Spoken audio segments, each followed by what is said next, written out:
আলিপুরদুয়ার জেলার পাটকাপাড়া চা বাগানের থেজবাড়ি সেকশনে হঠাৎই চাঞ্চল্য ছড়ালো। সেখানে বাগানে কর্মরত চা শ্রমিকেরা একটি বিশাল আকৃতির রক পাইথন দেখতে পান। আনুমানিক 11 ফুট লম্বা ওই অজগরটি দেখে স্থানীয়দের মধ্যে আতঙ্ক ছড়িয়ে পড়ে। বিষয়টি সঙ্গে সঙ্গে জানানো হয় বন দপ্তরকে।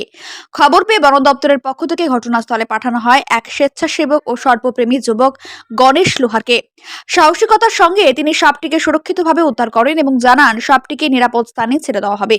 তবে এখানে উঠে আসে এক গুরুতর প্রশ্ন। গণেশবাবু জানান, আমাদের এই বিষয়ে কোনো প্রকার সরকারি প্রশিক্ষণ দেওয়া হয়নি, নিজের আগ্রহ থেকেই আমরা এই কাজ করি।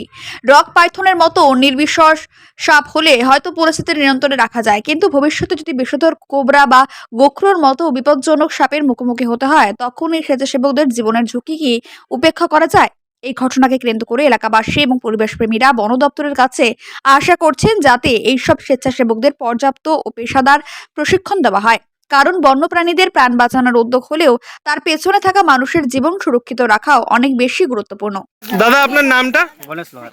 আচ্ছা, আপনারা যে সাপটা ধরেন সে মানে আপনাদের কি ফরেস্ট ডিপার্টমেন্ট থেকে অথরাইজ করা আছে? হ্যাঁ। আপনাদের কি ট্রেনিং হয়েছে পারপাজে?